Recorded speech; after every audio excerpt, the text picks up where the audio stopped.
Hello everyone, I am doctor जी विश यादव। तो आज की क्लास में अपन जो है गोविंद पारिक जी के तुलनात्मक अध्ययन का 56 नंबर का जो पेज है वो डिस्कस करेंगे। ठीक है, तो स्टार्ट करते हैं आज की जो क्लास है वो। तो यहाँ पे आपका जो है सर्वप्रथम जो है सेवनियों की संख्या बताई गई है। तो सेवनियों की संख्या कितनी है? तो सेवनी की जो संख्या है वो टोटल 7 बताई गई है। कौन से हैं? तो सिर में 5, जीवा में 1, ठीक है, शेप में आपका 1, ठीक है। तो टोटल कितने हो गए? 7 हो गए, ठीक है। 5 और 2 6।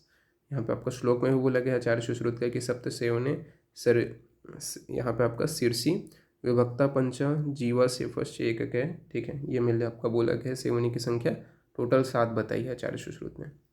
इसके अलावा संघात के विषय में बात करें तो संघात जो है टोटल 14 बताए हैं आचार्य सुश्रुत ने।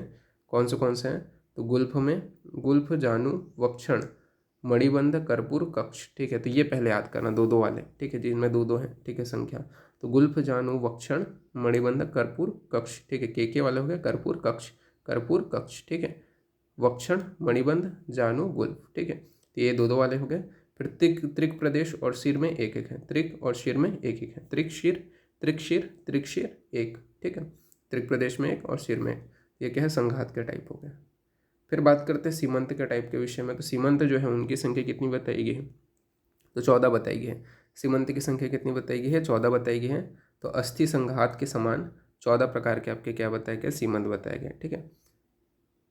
आचार्य सुश्रुत के अनुसार सीमंत की संख्या पूछी जाए तो 14 है, और वांग भट्ट के अनुसार पूछा जाए तो 18 है। तो वांग भट्ट के अनुसार 18 है और आचार्य जो सुश्रुत है उनके अनुसार 14 है।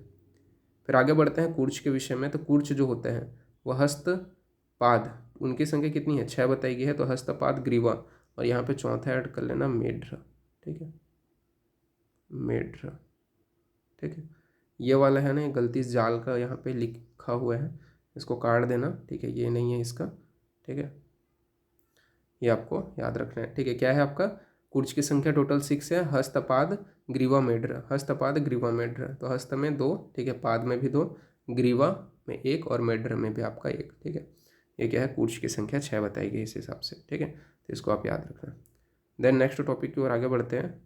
तो यहाँ पे आपका जो है कंडरा के विषय में बात करते हैं। तो कंडरा की संख्या कितनी बताई गई है? तो कंडरा की जो संख्या है वो टोटल 16 है, ठीक है। किसके अनुसार? आचार्य सुश्रुत के अनुसार, जबकि कश्यप के अनुसार 14 बताई गई है, ठीक है। तो कंडरा की संख्या जब सुश्रुत के अनुसार पूछा जाए तो 16 बताना है, और कश्यप के अनुसार पूछा जाए तो टोटल 14 बताई गई है, 14th एंड 16th, याद रखना। तो पैर में कितने हैं? तो पैर में आपके 4 हैं, ठीक है। कौन से हैं? पैर में 4। तो यहाँ पे बोला गया है पैर में जो 4 हैं वो, ठीक है। तत्र हस्तपाद गता नाम कंडरा नाम नख अग्र प्रारोह, ठीक है, ये मिल लिया आपका बोला गया है, ठीक है, नखाग अग्र प्रारोह। ये टोटल आपके क्या है? 4 जो है पैरों में बताया गया। हाथ में बात करें तो 4 बताया गया है कि कोष्ठ में कंडरा नहीं होती है, ठीक है। आपके हाथों में कितने हैं? 4 है, कोष्ठ में कंडरा नहीं होती। और ग्रीवा के विषय में बात करें तो ग्रीवा में संख्या 4 बताई गई है। तो ग्रीवा में आपका वही बोला गया कि हृदय, निबंधी, अनुबंधी, निमान, धो भागा, गता नाम, मेढ्रा, ठीक है। ये क्या है? ग्रीवा के विषय में बोला गया है, ठीक है। तो ग्रीवा की संख्या 4 है, और पृष्ठ में क्या है? आपके 4 पाया जाता है, ठीक है। तो आपका कौन सा है? तो यहाँ पे आपका श्रोणी के विषय में बोला गया है पृष्ठ निबंध नाम अधोभागगता नाम बिंबा, ठीक है, ये मेरे लिए बोला गया है। तो ये आपको ये चीज़ मेरे लिए याद रखना है। इसका कोटेशन उतना वैसे तो इंपॉर्टेंट नहीं है, ठीक है, बट ये चीज़ को याद रखना, ठीक है, कि पैर में कितने हैं? 4 हैं, हाथ में 4 हैं, ठीक है, ग्रीवा में 4 हैं, और ग्रीव पृष्ठ में भी 4 हैं। टोटल कंडरा की संख्या 16 बताई है आचार्य सुश्रुत ने। जाल के विषय में बात करें तो जाल की संख्या भी 16 है, ठीक है। मांस जाल 4 हैं, सिरा जाल 4 हैं, ठीक है, स्नायु जाल 4 हैं, और अस्थि जाल 4 हैं, ठीक है। तो मांस जाल 4, सिरा जाल 4, स्नायु जाल 4 और अस्थि जाल 4, ठीक है। तो ये आपको याद रखना है। तो तानी मणिबंधा गुल्फ संसृतानि परस्पर निबंधानि परस्पर संश्लिष्टम परस्पर गवाक्षितानि चेति, ठीक है, ये मिली बोला गया है, ठीक है। तो जो आपका जाल है, ठीक है, तो जाल जो है 16 है। मांस जाल, स्नायु जाल, अस्थि जाल और सिरा जाल, सभी की संख्या 4 है। रज्जु के विषय में बात करें तो रज्जु की जो संख्या है वो 4 बताई है आचार्य सुश्रुत ने, जबकि गयादास ने मिली 8 बताई है, ठीक है। तो ये चीज़ याद रखना, रज्जु की संख्या गयादास के अनुसार 8 है, और जो सुश्रुत है उनके अनुसार 4 है। उन्होंने पृष्ठवंश के दोनों ओर रस्सी सदृश मोटी दृढ़ मांसपेशी टोटल 4 होती हैं, ठीक है, ये बताए हैं। बाह्य 2 हैं, अभ्यंतर 2 हैं, ठीक है, ये मिले बोला गया। फिर बात करते हैं यहाँ पर लोग मूल सिराएँ। तो मूल सिराओं की संख्या कितनी बताई है? 40 बताई है।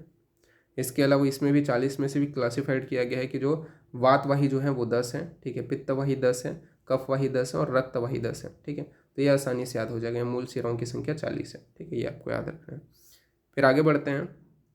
तो शरीरगत वेद्य तथा अवेद्य सिराएं कौन से आपकी, ये इंपॉर्टेंट है भाई, ठीक है, ये पढ़ते भी हो आप, ठीक है, कि शरीरगत कौन से वेद्य सिराएं बताई गई हैं, कितने प्रकार के हैं, आचार्य सुश्रुत के अनुसार कौन से अवेद्य सिराएं हैं, इनको आपको याद रखना है, ठीक है। तो यहाँ पे सबसे पहले सिराओं की संख्या के विषय में बात करेंगे, ठीक है। तो सिराओं की जो संख्या है टोटल 700 है, ठीक है, आपको पता है, ठीक है। इसमें इसके अंतर्गत आपका शाखागत कितने हैं? 400 हैं, ठीक है, 400 है। कोष्ठगत कितने हैं? 136 136 हैं। ऊर्ध्वजत्रुगत के बारे में बात करें तो 164 है, ठीक है। तो ये आपको याद रखना है, ये आपका क्या है? सिराओं की संख्या हो गई। अब वेद्य कितने हैं? अब इसमें भी शाखागत के अंतर्गत जो 400 बताया गया उसमें से वेद्य सिराएं किसमें, जिसमें वेदन कर सकते हो? तो 384 जो सिराएं हैं, ठीक है, वो आपके क्या है? वेद्य सिराएं हैं। अब इसमें जितना माइनस कर दो जो बचा वो अवेद्य सिराएं, यानी कि 16, ठीक है, 16 ये क्या है? अवेद्य सिराएं। मतलब आप ये दोनों को याद करोगे, ये और ये को, तो आपका ये ऑटोमेटिकली निकल जाएगा, ठीक है। इसी प्रकार कोष्ठ में कितने हैं? तो कोष्ठ में 136 है, ठीक है। वेद्य सिराओं की संख्या कितनी है? तो 104 है, ठीक है, 104। अब इसको इससे माइनस करोगे तो जितने बची वो क्या है? आपका अवेद्य सिराएं हैं, 32, ठीक है। फिर इसी प्रकार ऊर्ध्वजत्रुगत में अगर बात करें तो ऊर्ध्वजत्रुगत में जो आपके सिराएं हैं कितनी है? 164 है, ठीक है। और आपका वेद्य सिराएं कितनी है? तो 114, ठीक है, तो 114 हो गया। अब इसको माइनस करोगे तो जो बच गया वो क्या है? आपका अवैध सिराएं हैं, ठीक है, 50। तो ये आपका हो गया। तो अब इसको आप टोटल काउंट कर दो तीनों को तो कितना आ जाएगा? 602, ठीक है। और अवैध सिराओं की संख्या कितनी है? 92, ठीक है। तो ये आपको ऐसे कैलकुलेशन करके याद करोगे तो आसानी से याद हो जाएगा, ठीक है। तो ये अपन लोगों ने देख लिया कि कौन से कितने वैद्य सिराएं बताई हैं, कौन सी अवैध सिराएं बताई हैं, ठीक है, उनकी संख्याओं के विषय में आचार्य जो सुश्रुत है उनके अनुसार हमने यहाँ पे बात कर लिया। अब बात करते हैं गुद के विषय में। तो गुद के विषय में क्या बोला गया है? तो स्थूलात्र प्रतिबद्धम अर्ध पंचांगुल गुद बाहु, ठीक है। तो स्थूलात्र से संबंधित 4.5 अंगुल परिमित भाग को गुदा कहते हैं। तो स्थूलात्र से संबंधित 4.5 अंगुल जो परिमित जो भाग होता है उसे क्या बोला जाता है? गुद कहा जाता है, ये आपको याद रखना है। देन गुद बलियों के परिमाण के विषय में बताया गया है। तो गुद बलियों का जो परिमाण होता है, ठीक है, उसके विषय में बात करें तो 3 जो है गुद बलियाँ पाई जाती हैं, ठीक है। उनका परिमाण के विषय में बात करेंगे तो कौन सी हैं, ठीक है। तो कुल लंबाई टोटल अगर बात करें गुदवली की, आचार्य सुश्रुत ने 4 अंगुल बताई है, 4 अंगुल जो है मिल्ली बताई है, ठीक है। जिसमें से जो आपके प्रवाहणी जो होती है, ठीक है, जो अंता होती है अंदर की ओर प्रवाहणी जो होती है उसका जो है 1.5 अंगुल दूरी पर रहती है, ठीक है। मतलब ये जो है सहज तथा प्रत्याख्य अर्श मिल्ली इसके स्थान होते हैं। प्रवाहणी में क्या होता है?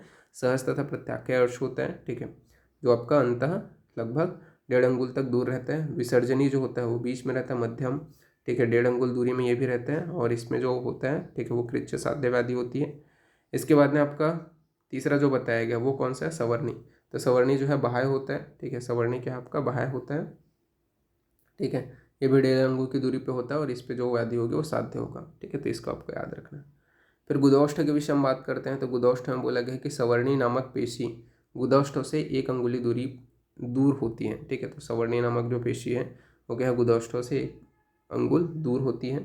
तथा रोमांत प्रांत से गुदौष्ठ 1.5 या ऊपर होते हैं, ठीक है। तो रोम प्रांत से जो आपका गुदौष्ठ होता है वो क्या है? 1.5 या ऊपर होता है। कहाँ से? गुदौष्ठ जो होता है, ठीक है, कहाँ से? रोमांत प्रांत से। और सवर्णी नामक जो आपकी बताई गई है पेशी, ठीक है, उससे क्या है? गुदौष्ठ 1 अंगुल दूरी पर होता है। ये मेनली क्या है? गुदौष्ठ का मेनली जो है पोजीशन बताया गया। फिर बात करते हैं रोहिणी की मारकता। जो आपका रोहिणी है उसकी मारकता के विषय में बात करें तो खरनाथ के अनुसार मेनली जो रोहिणी है उसकी मारकता के विषय में बोला गया है कि आपका जो वातज पित्तज कफज है तथा रक्तज है उसमें आपका 74 से आपका 30 मेनली यहाँ पे बताया गया है, ठीक है। तो इसके अपन बात करें, जैसे कि अगर बात करें तो जैसे कि अगर वो जो वातज होता है, ठीक है, वो 7 दिन में, पित्तज जो होता है वो 4 दिन में, कफज जो होता है वो 3 दिन में जो है रक्तज और मतलब जो आपका यहाँ पे बोल सकते हैं कफज 3 दिन में और रक्तज में तत्काल मृत्यु हो जाती है। मतलब वो ये कि वातज अगर हुआ, ठीक है, खरनाथ सेन के अनुसार, तो मेनली जो है 7 दिन में, पित्तज जो हुआ, ठीक है, तो उसमें 4 दिन में, और अगर क्या है जो कफज हुआ, ठीक है, तो उसमें क्या है 3 दिन में, और रक्तज हुआ तो तत्काल मृत्यु हो जाती है। तो वातज पित्तज कफज, ठीक है, इस हिसाब से आपको याद रखना है, ठीक है। इसको कैसे, वातज पित्तज कफज रक्तज 74-30 74-30 ऐसे करके याद रखना, ठीक है। तो 0 मतलब तुरंत मृत्यु, 3 दिन में मृत्यु, 4 दिन में मृत्यु, ठीक है, और 7 दिन में मृत्यु, ठीक है। इसी प्रकार गयादास के अनुसार बात करें तो वातज पित्तज जो आपका बोला गया है, ठीक है, और त्रिदोषज, ठीक है, ये उन्होंने बोला है। तो इसमें आपका 75-30 ये आपको डेज याद रखना है। 75-30 मतलब वातज में अगर हुआ तो 7 दिन में मृत्यु, पित्तज में आपका हुआ तो 5 दिन में मृत्यु, कफज में 3 दिन में मृत्यु, और अगर क्या है त्रिदोषज जो हुआ, ठीक है, तो उसमें तत्काल मृत्यु बताई। ये क्या है, गयादास के अनुसार जो है रोहिणी की मारकता बताई गई है। तो ये आपको याद रखना है, ठीक है। फिर आगे बढ़ें तो आगे आपका क्या बोला गया है, अधिमंथ। अधिमंथ जो रोग है उसकी मारकता के विषय में बात करें तो अधिमंथ जो रोग है उसकी मारकता के विषय में बात करें तो यहाँ पे ये चीज़ को याद रखना, ठीक है। वांग भट्ट ने क्या बोला है आचार्य, जो अधिमंथ जैसे कि वातज हुआ, ठीक है, तो 6 दिन में, ठीक है, पित्तज हुआ तो तुरंत, ठीक है, कफज जो हुआ तो 7 दिन में, और रक्तज जो हुआ तो 5 दिन में, ठीक है, ये आपको याद रखना है। इसी प्रकार अधिमंथ की जो मारकता है ये तो सुश्रुत के अनुसार हो गया। वांग भट्ट के अनुसार बात करेंगे तो जो वातज है उसमें 5 दिन में, ठीक है, पित्तज में तुरंत, ठीक है, कफज में आपका 7, ठीक है, और रक्तज में आपका 73 बताया गया है, ठीक है। तो ये आपको याद रखना है। उसके बाद में बात करते हैं सुश्रुत ने वातज में 6 दिन, ठीक है, वही चीज़ को बोला है, सुश्रुत ने वातज में 6 दिन तथा पित्तज में तत्काल, ठीक है, जैसे मैंने बोला, ठीक है, कफज में आपका 7 दिन और आपका रक्तज में 5 दिन में मृत्यु बताई है, ठीक है। तो वही चीज़ को यहाँ पे और डिटेलिंग किया गया है, ठीक है, जैसे मैंने आपको एरो में बताया, ठीक है। तो ये आपको याद रखना है। देन अपन आगे बढ़ते हैं तो आपका जो है जो विष है उसके अधिष्ठान के विषय में बताया गया है, ठीक है, जो आपका स्थावर विष होता है उसके अधिष्ठान, ठीक है, उसके प्रकार वगैरह के विषय में यहाँ बताया गया है और संख्या के विषय में बताया गया है, ठीक है। तो उसको भी अपन यहाँ पे देख लेते हैं। तो अधिष्ठान टोटल कितने हैं तो आप लोग को याद होगा, श्लोक तो याद होगा 10 है, ठीक है। मूलम पत्रम फलम पुष्पम त्वक क्षीर सारे व च निर्यासो धातवश्चैव कंदस्य दस्मा स्मृता, ठीक है। ये श्लोक तो याद रहना चाहिए भाई आप सभी लोगों को, ठीक है, स्थावर विष के अधिष्ठान का, ठीक है। तो आपके जो मूल विष हैं, मूल विष कितने हैं तो टोटल 8 हैं, ठीक है। कौन से हैं मूल वाले विष, तो आपके जैसे कि क्लीतक हो गया, ठीक है, करघाट हो गया, कनेर हो गया, गुंजा हो गया, विद्युत शिखा हो गया, ठीक है, विजया हो गया, सुगंधा हो गया, गरगर गरगरक हो गया। ये क्या है, टोटल 8 आपके मूल विष हैं, ठीक है। तो ये आपको याद रखना है।